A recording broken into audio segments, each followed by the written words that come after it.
All right, we are live. Big LSU show tonight here on TigerBait. Of course, LSU Tigers on TigerBait is a YouTube channel.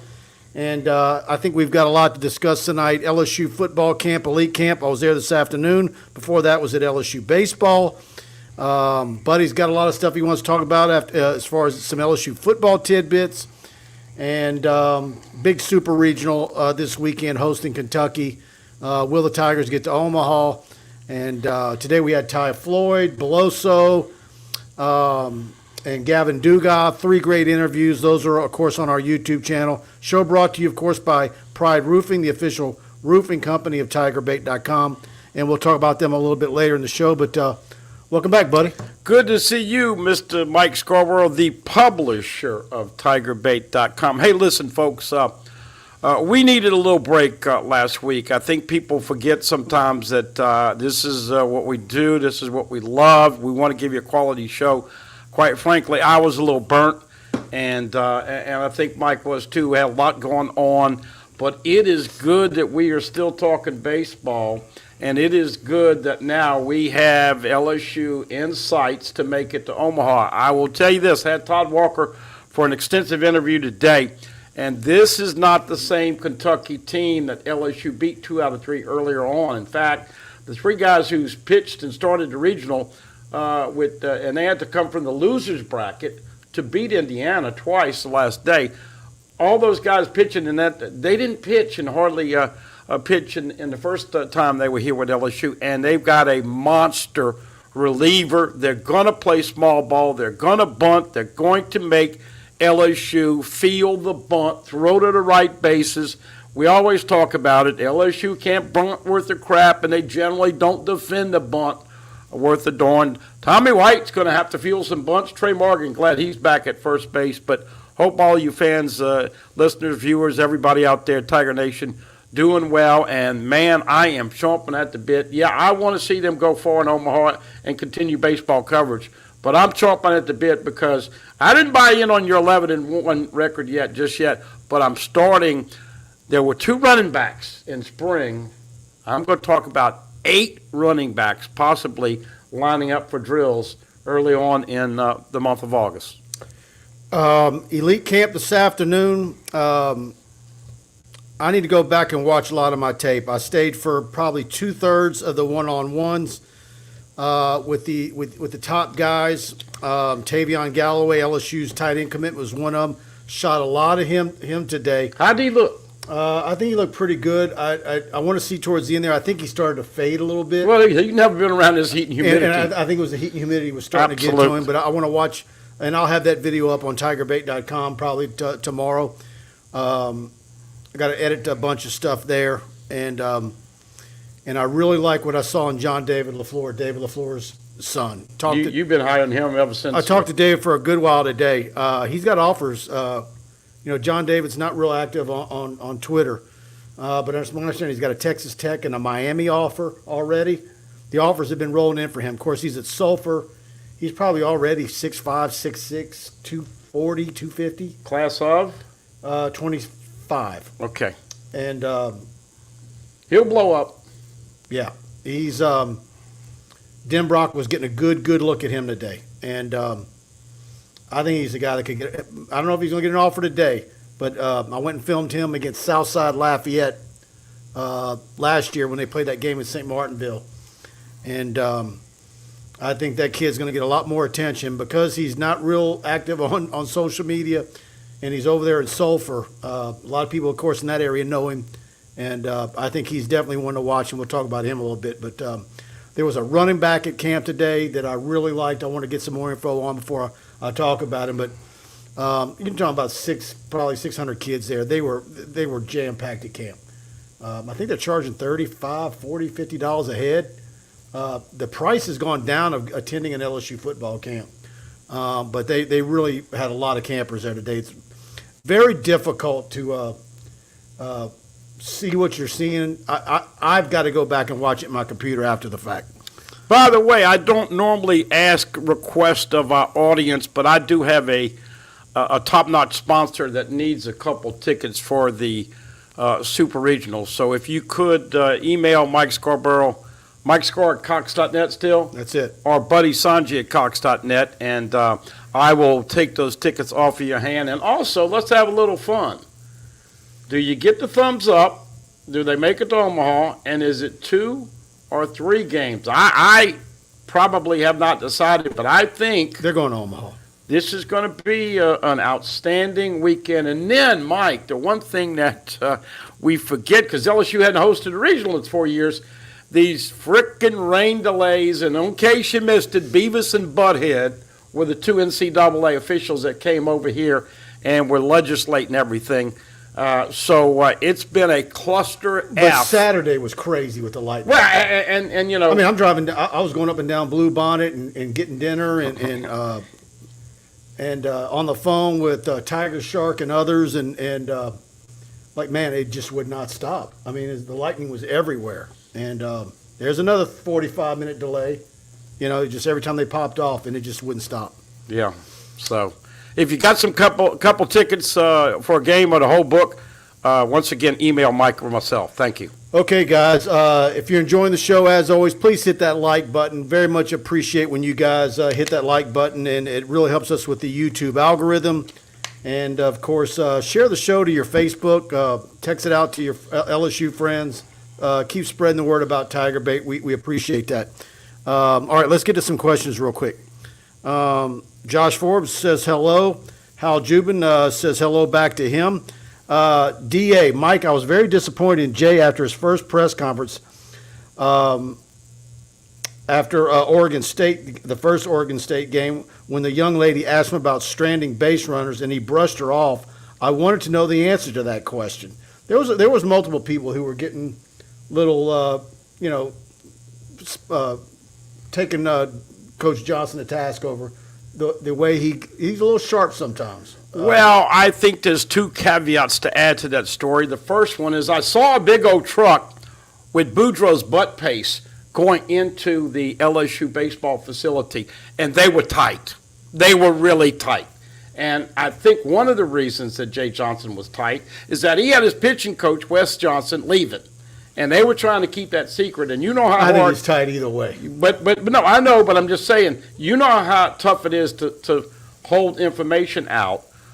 But he has got to relax and show confidence, just like Tommy White has got to quit swinging at balls up in the eyes. So, I wanted to ask him that question today, and it didn't come back around to me. But Leah asked a question about runners in scoring position. They had a bunch of ducks on the pond. They're leaving them there. They can't do that. Kentucky, this is going to be low scoring. But I think I listened to it a couple times. I think the way it was phrased, but his neck and his rear end were very tight, and I think that's why they played so tight against Tulane, and that's the reason he pitched Paul Skeens, because he wanted to get the W and settle these guys down. They had 19 hits in that third game. Well, you heard what Beloso said Monday today, right? Did you hear Beloso's interview? No.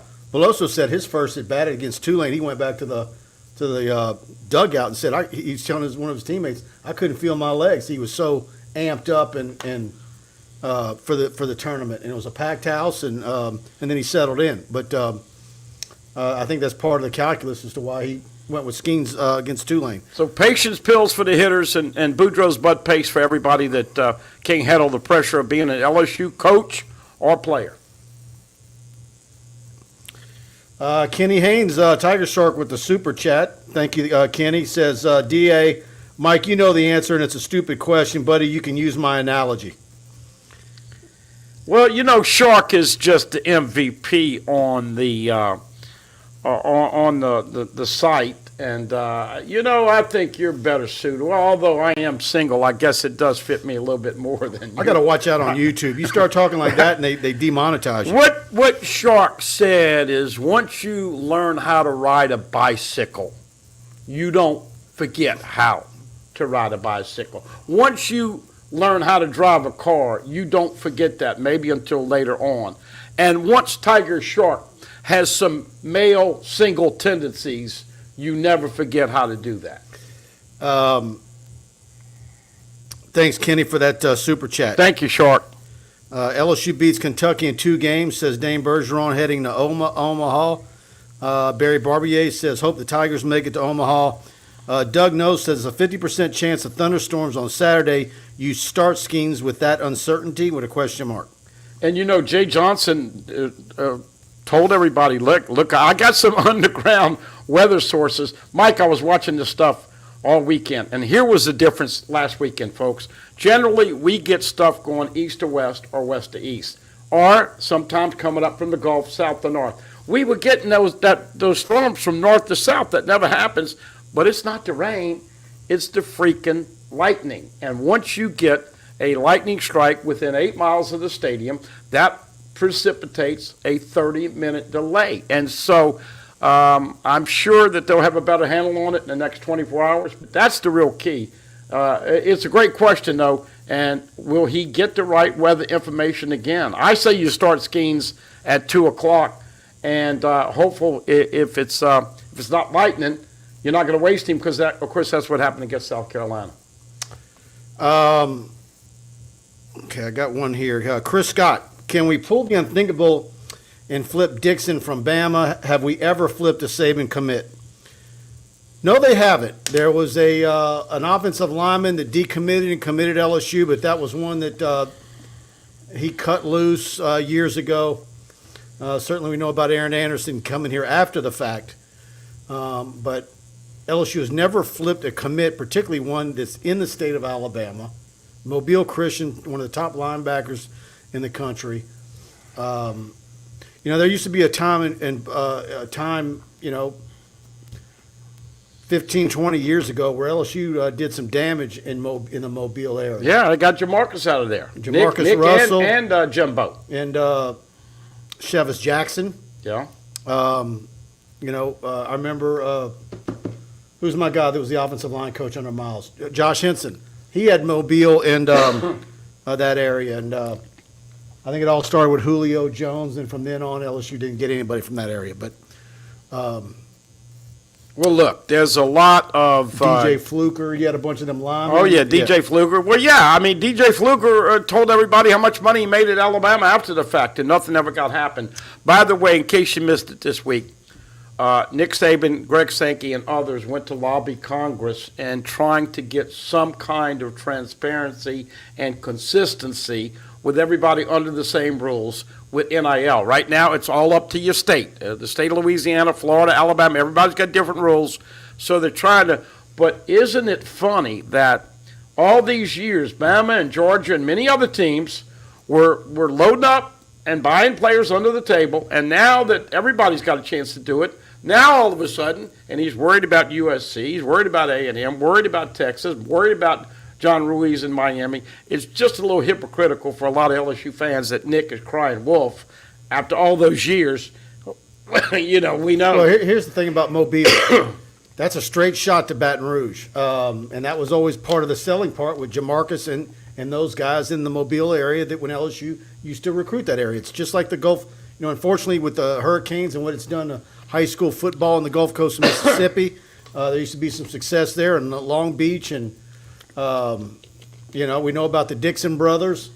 But that would be a very nice pickup, and they're doing everything they can. He says he's still 90% committed to Alabama, but the fact that there's even that 10% in there. Usually a kid from Alabama that's committed to Nick Saban is going to say 100% in an interview, right? Yeah. So there you go. But that would be they're recruiting the offensive lineman from Pensacola. I think it's a good idea for LSU to continue to start peppering the Gulf Coast of Alabama, Mobile, and the Panhandle of Florida. Get back in there. And I think since Juwan Johnson previous LSU staff said it banned in that area. But I'm just saying is I think since Juwan Johnson got out of Colorado and committed to LSU, I think you're starting to feel a wave of confidence, and it does sound like this 24-state class in Louisiana is kind of getting that mindset, let's do this thing together. I think you're going to get most of the big heavyweights in the state, don't you? Oh, yeah. I don't see any – Dominic McKinley, of course, went to Ohio State this week. I don't see any current LSU offer out in the state of Louisiana for the 24 class that I don't think LSU's in the best position for. And don't forget, in 2023 now, moving forward, you can take as many visits as you want. So Colin Simmons did not list LSU with a summer visit here coming up here in the month. But he's got of him in June. November. But I'm going to say he's coming. He's coming. That during one's the going to go season. the distance. And that looks like LSU, Texas. That's who he named as the co-leader. So look, it's a long way to go before December. Little conversation with Josh Lair today, who had an official visit last weekend. LSU is in a very good spot for him. That full update will be on TigerBait tomorrow. And we've got a couple other visit updates, but still got a couple of handfuls of official visitors going to take place in the coming weeks in the month of June. So you'd get those guys in, particularly the ones that want to get their commitments done before the start of their senior year. But ideally, if they're from out of state and they've never been before, you want to bring them in during the fall. Okay.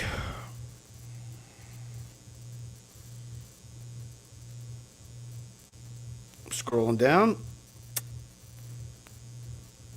James Moore. Hey, Buddy and Mike, as we approach the Florida State game, the Tigers front seven will have to dominate to protect the secondary from getting exploited from the Seminoles' explosive offense. I think when you look at this LSU football team and you go position by position, that is still going to be the question mark. Is your defensive backs, corner, and safety. Got a lot of bodies, got a lot of personnel there. I just tend to think that with what they've got to work with, you're going to find the right combination that's going to get the job done. And if you can get some rush off the edge, that'll help everything.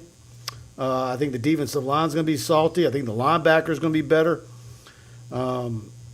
I think you're going to have enough there DB-wise to get it done. Well, look. And your offense is going to score some points. Yeah, there's no doubt about it. And LSU will be appreciably better in Game 2 against Florida State. That was, talk about, I think even Coach Kelly called it the Bad News Bears. But there are some number changes, and get used to your LSU defensive stars. Single digits. Omar Spates, number 1. Ovi Ogafu, who wore 17 in the spring, moved to 2. Greg Brooks is 3. Harold Perkins is 4. Andre Sam, what are you hearing? Does this guy come in and get in the mix? That last transfer they took, experienced physical player, not that big, but plays big. Is that a guy that you feel like gets in? And who do you feel like is going to be in the mix at corner and safety? Yeah. I think those are the places where the unknowns are. So I agree with the question. You're going to have to get after Travis and win the battle on the defensive line. I agree with that. Or it'll be a very offensive game. Well, you get that certain Texas A&M transfer that you hope can end up being the guy and get through whatever. Get where Brian Kelly is totally bought in. Denver Harris, J.K. Johnson, Zy Alexander, LaTerrence Welsh. Not sure what they're going to do with Toviano, if he's going to play out. And Deuce Chestnut, a guy I'm going to be closely watching, Mike, when we get a chance to go out there in August again. Number 22, transfer from Syracuse, could play in the slot and is an excellent tackler. Okay, let me scroll down here. Jamie Brady says Jay has to watch the weather determine pitching this weekend. By the way, Kentucky is probably not going to throw their ace, but they've got about 3 guys that they all consider their 1A and 1B. And so, but here's the other thing that I have to echo. Mike and I were texting during the game, and we were kind of, look, I'm Saturday, and it's like beautiful, and cutting the grass and all this other stuff, and you go, all right, man, they're going to play ball. And I didn't get a drop of rain until 8:30 at my house. But it's so frustrating when you're out there. I had people out there tailgating 6-7 hours, didn't see LSU play. So is lightning going to be a factor? Because if just a little shower that comes in, that's no problem. But they'll have a better handle on that. But you do not want to start Paul Skeens and then a downpour comes for an hour and a half and you can't put him out there. So it certainly will be some strategy, and we know Jay Johnson played it the right way last week. Yeah, and that was a question for Floyd today. You know, how long could you have it depended on how many pitches he had gotten in. It had been fewer, but he says 30 minutes to an hour tops. Yeah. After that, you're cooked. Yeah, right.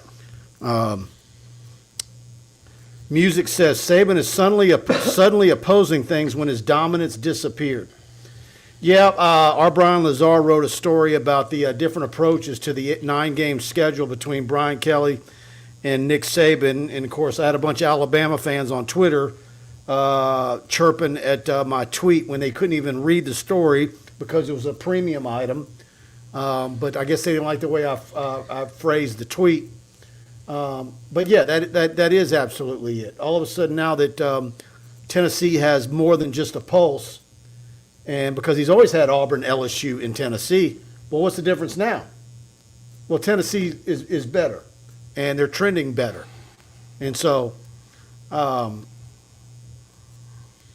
only have I been calling my shot for 11-1, but I told David LaFleur today, I said 11-1, and LSU's beaten Alabama 2 years in a row. Well, and that is the thing that And we're getting. he goes, that's big predictions there, Scarborough. Well, and can you imagine the shrink money that will be paid in Alabama if their fan base had to go through 2 consecutive years of Brian Coconuts Kelly beating Alabama along with LSU? I'm not ready to say. Jaden Daniels obviously got to be healthy for that game. And certainly it's over there where LSU generally plays well over there. But there's plenty of time to digest that. But, man, when Saban starts to lose a couple games every year, of course they lost 2 games last year in the last play of the game, Tennessee and LSU. But when they start to lose a little bit of that edge, and that's what people are pointing to, if he wasn't worried, if he was Nick Saban doing Alabama, we can beat you any way, shape, or form, would he be going to Washington and getting Congress involved with NIL? And would he change from wanting 9 conference games a year ago to wanting 8 now because his 3-way, he didn't like this 3-way, folks. He says no threesome with Tennessee, Auburn, and LSU. Well, he plays every year anyways. Yeah, but that was going to be the 3 constants with the 9-game, and he said, no. So, once again. But by the way, he's not the only one that voted for 8 games. Well, no, because a lot of other schools need a cupcake to get to a bowl game. Including LSU, right? No, LSU voted for 9 games. Who are the ones that voted for 9?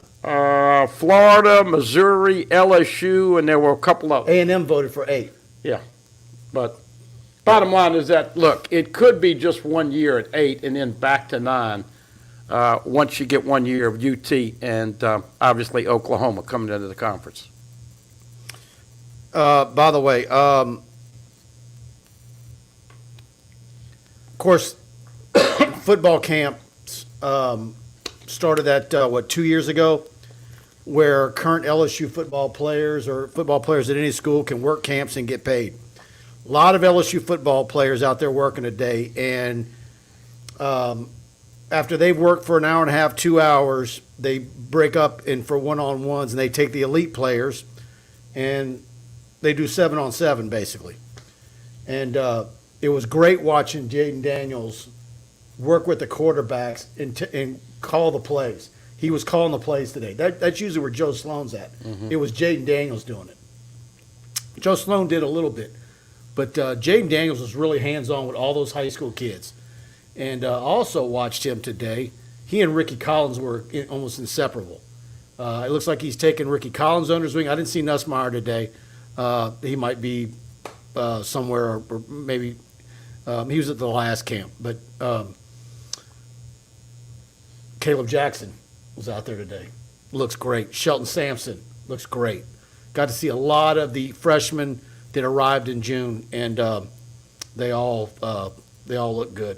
And that's the advantage of him coming back. Emory Jones, Will Campbell, fantastic. But Jaden coming back for this extra year, now this is his team. I'm convinced he's going to be going with Coach Kelly and 2 other teammates to Nashville. You got to take Jaden. I asked Will Campbell about that because I think Will should go. I know.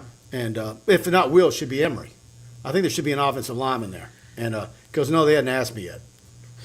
But no, I don't think he's asked anybody. But I'm just saying, Jaden Daniels is going to be one of the leaders of this team, and he knows a lot more about the SEC and LSU than he did when he first got I would here. send Daniels, Wingo, and Campbell. Yeah.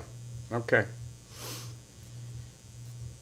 But I told you my three-way was Daniels, Wingo, and Jay Bramblett, who has been around for a couple years and has helped. Can you believe it, Mike? Here it is. We all thought it was going to be Lincoln, Shorman, Riley, and instead you get Brian Coconuts Kelly. But did you ever have any inkling idea, and if you folks out there, you ever had any idea it would get turned around this quickly after that mess in the Texas Bowl? no, I didn't. I don't think anybody heck, did. you think about what people were thinking at the end of September last year. Yeah. And then you beat Florida, and man, second half against Ole Miss, beat Alabama. Of course, that turd in College Station, but still. All right, Chris Scott, Mike, what's the deal with Trey Bradford coming back? I don't get it, man. What do you think? I don't get it. Well, like I said, I was perusing. I needed a little break from all of the baseball, and all of a sudden, just out of the hell, just needing something to do, I went over and checked the roster, and there it was. Voila. So let's go real quick running back. Logan Diggs is going to wear number 3, 6 foot, 215. Mike and I have loved him. Wanted him to sign out of LSU. Oh, incredibly, mentioned maybe defense for him, and he said bye-bye. But he played with Brian Kelly for 1 year, and now he's in there. I think he's going to be in the mix. Noah Kane, 21, you can't sleep on him. Bell cow running back was here every rep, every day at practice. Got to give him some respect. Did you see the video Josh Williams released a couple of weeks ago? Man, you don't realize just how good, strong, physical, fast, and put together these guys are. He looks good. So then that's 3 right out of the gate. I'm getting to Trey Bradford. Then you end up and ask the question, John Emery. He's listed on the roster, but we don't have any verification right now that he will be eligible. Is he eligible? Does he have to do some things in summer? We'll answer that question. That's number 4. Then you get to Armani Goodwin. Is he going to be a guy that can physically be ready to go at the start of fall camp? There's some question marks about that. That's 5. Then you get to the 2 freshmen, Trey Holly, a little wet behind the ears, poor man's Clyde Edwards-Helaire. And then you love your boy, you and Jock, y'all filmed him when he had that pad in the back. Caleb Jackson, folks, ran 10.6, 5'11", 222. And then, of course, the last guy, Trey Bradford, who, when I saw that, I literally had to go and click in on the bio and say, this is the same guy.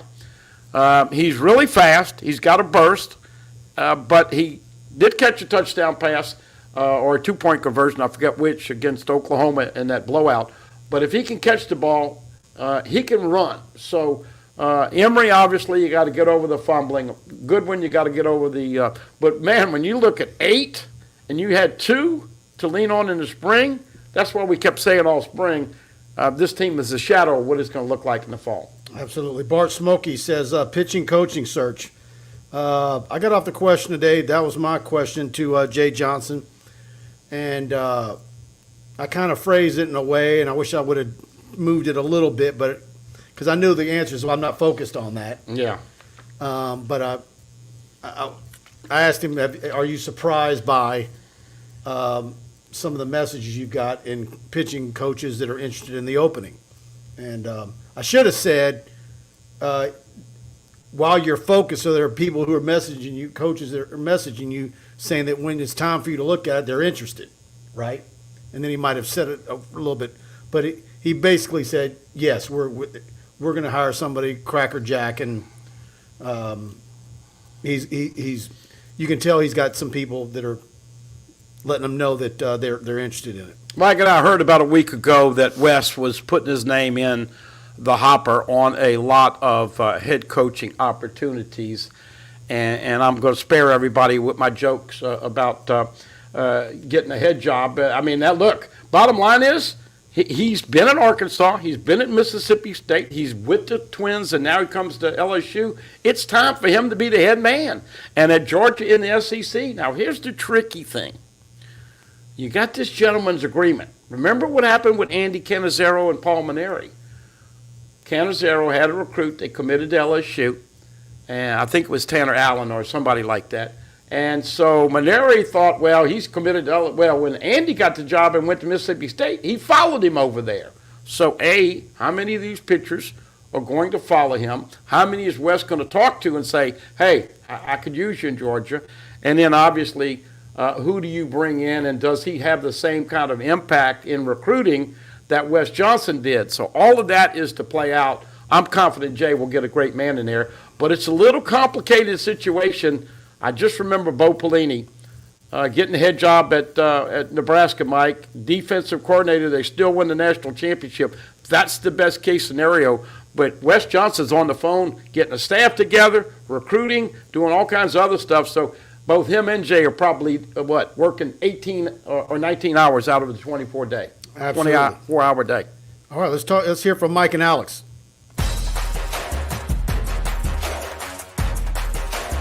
Hey, it's Michael and Alex again with Pride Roofing.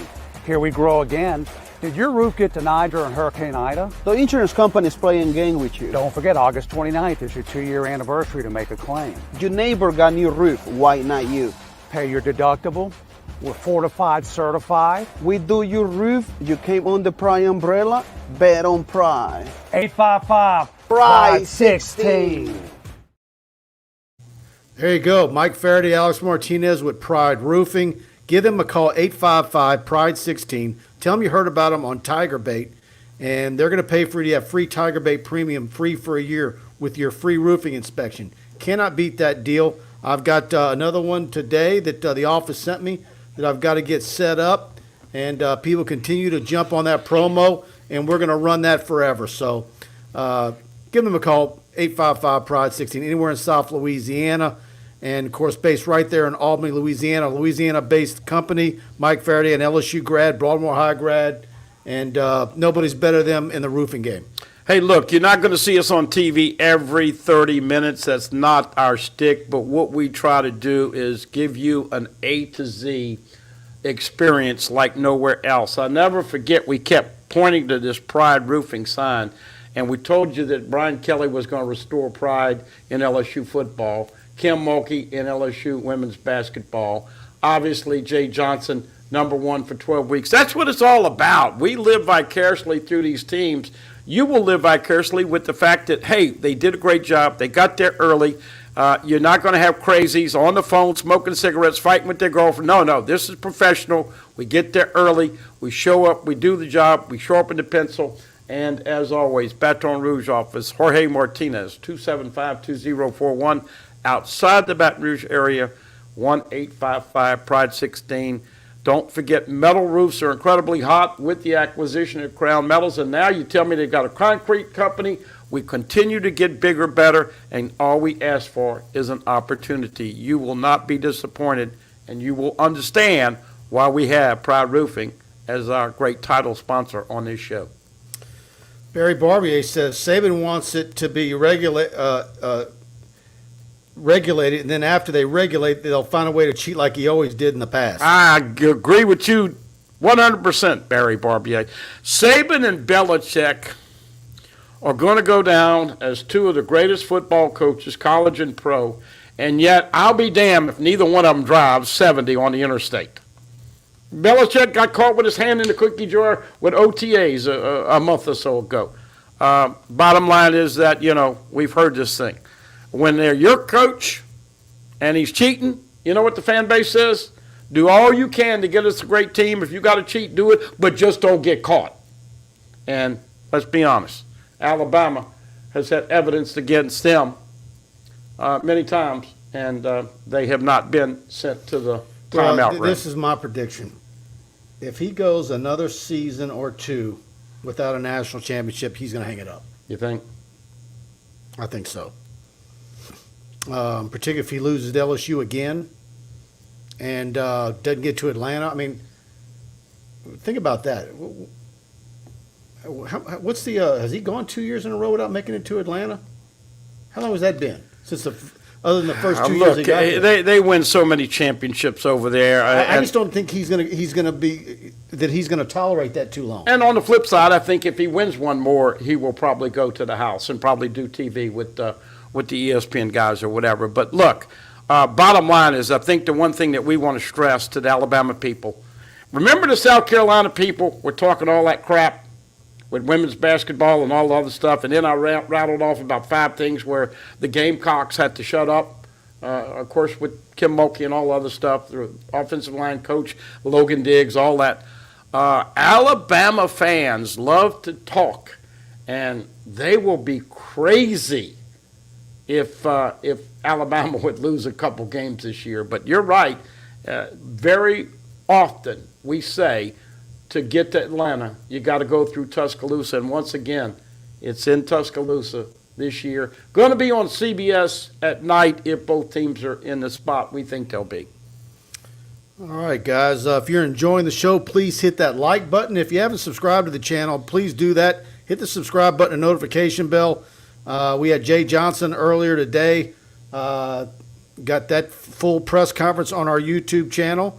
And as well as the interviews with Cade Beloso, Tide Floyd, and Gavin Dugas. All that's on our YouTube channel. We've got more coming at the end of the week of our LSU Super Regional coverage. We'll be there Friday. We'll have more of that for you. I've got all our camp coverage coming up on TigerBait Premium. If you're not a subscriber to TigerBait.com, go try us out for $1. Be putting a lot of footage up there.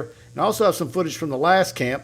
And we've got another camp on Saturday that I'll be back out at. So it's the busy camp season, official visitors, recruiting updates. We've got all that for you on TigerBait.com.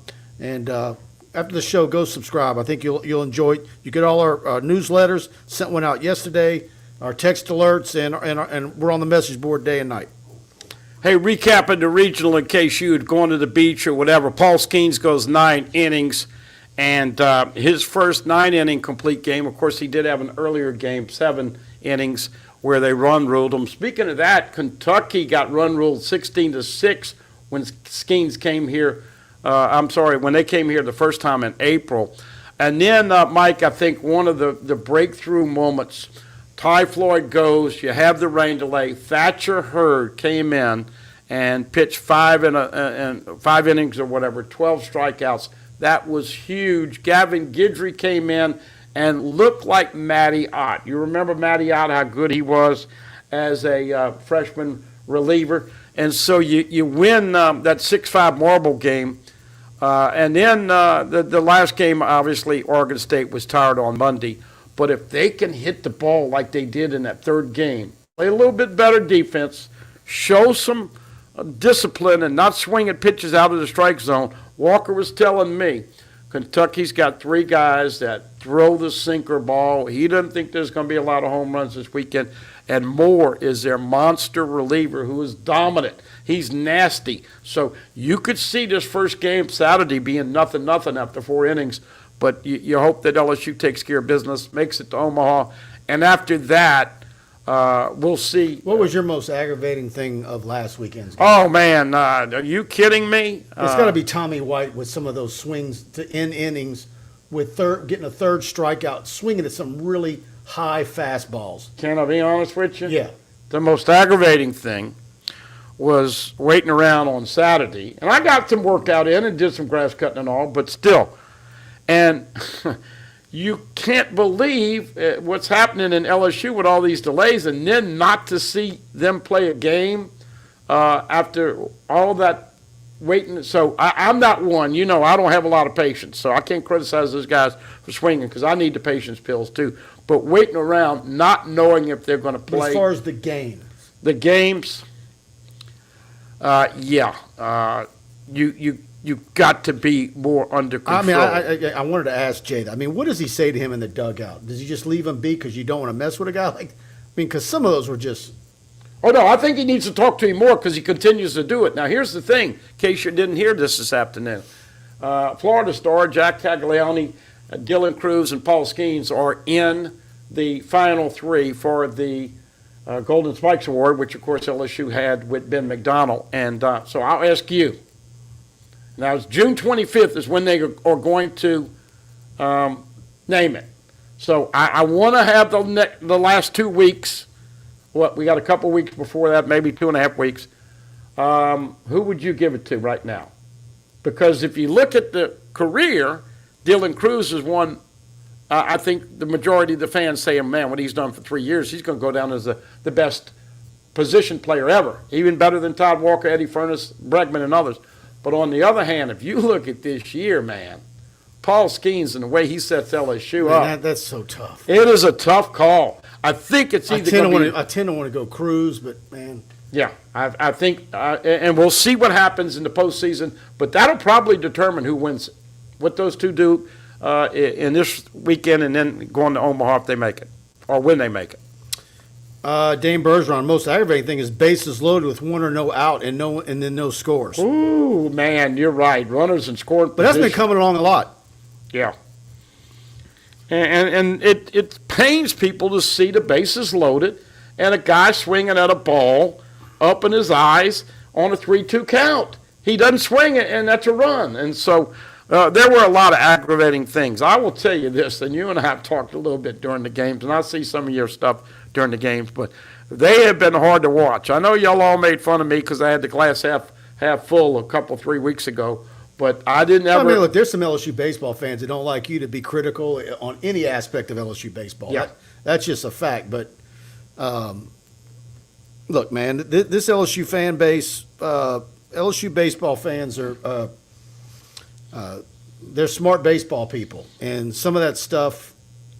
You know, you listen to Skip Bertman tell us stories about when he got started and, kind of making fun of the football mentality. And, I mean, you still have some guys like that, obviously. I'm probably one of them. But there's the LSU fan base are very baseball educated. And here's the other thing that we haven't mentioned. Super Regional. Look, some of those people have already booked hotels and flights to Omaha. They are desperately wanting to get there. The box has been good at times, but all these delays and not knowing if it's going to rain and the games being on TV, how excited is this fan base going to be?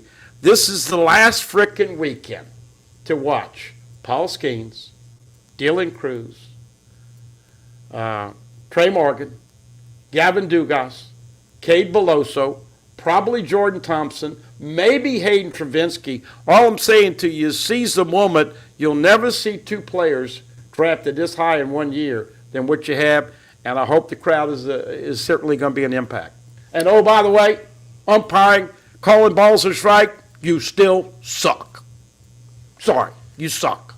All right. Tell you what doesn't suck is Alumni Hall, and they've got a big promo right now for Father's Day. 20% off. Incredible. 20% off with code TigerDad23. TigerDad23 is the promo code at Alumni Hall with their Father's Day special. So if you want to show your LSU Tiger pride, Alumni Hall is your ultimate shopping experience. The best and largest selection of apparel for the whole family. Nike, Nike Golf, Champion, Columbia, Peter Millar, Southern Tide, hats, Yeti, gifts, and accessories. LSU students, faculty, and military receive 10% off in-store every day, and you can earn cash back with their Hall Pass rewards. Alumni Hall located in Perkins Row or anytime at alumnihall.com. Alumni Hall where Tiger fans shop. So if you go to alumnihall.com, use that 20% off code TigerDad23. As you can see on that graphic, that big 40-ounce tumbler is one of their hottest sellers right now. The slides and the flip-flops, if you're going to the beach, that's another one of their big sellers. So go check out Alumni Hall. And if you go to their store in Perkins Row, you can use that code there. Be sure to use it there at the register, too. And also, please tell them you heard about them on TigerBait.com. Hey, if they make it to Omaha, when they make it to Omaha, I'm going to have they got any Gorilla Ball shirts left? Do you know? I think so. Okay, I'm going to have one of those up here. I didn't bring Chicks Dig the Long Ball. I am superstitious. We had that T-shirt up here. They beat Carolina and then lost 2 games, so they went 1-2 for the weekend, so could not replicate this week. But you will see the Gorilla Ball T-shirt right here when LSU makes it to Omaha. Chance Babin Cruz might win the Golden Spikes as a lifetime achievement. Yeah, and I think 2 things here, Mike. Do you give it lifetime versus this year? And secondly, who is going to be the star. It was so good to see I tend to think that they Cruz. might skew the Cruise because of that. Well, but I mean, it was so good to see this guy. Him and Skeens are so classy. And look, we got to be objective. We understand that's our job. But you got to pull for a guy like that has done everything on and off the field. And him and Skeens are going to set LSU up to have great recruiting moving forward because, What an ambassador Dylan Cruz is going to be. well, that's what I'm saying. Both of them are incredible. And, oh, by the way, there's an ace pitcher that's in the portal from Air Force. And if he calls Paul Skeens, I got a feeling He was that, asked about that last week. yeah, he's not going to say anything. But trust me, folks, LSU will turn this roster over a bunch once again. Now, losing Johnson, the pitching coach, does that delay things a little bit? We'll see. Yeah, no doubt. Dane Bergeron says, spot on, buddy. The umpiring has been as bad as I've ever seen it. It's just not consistent. And even Ben said it the other day. Look, there was a 2-1 pitch, Mike, and it was outside the zone. Now, right here is your strike zone, and they're making it go right here with the black. And so it's right here, and the guy calls it a strike, 2-2. So Ben says, hey, man, we hadn't seen that call a strike all year.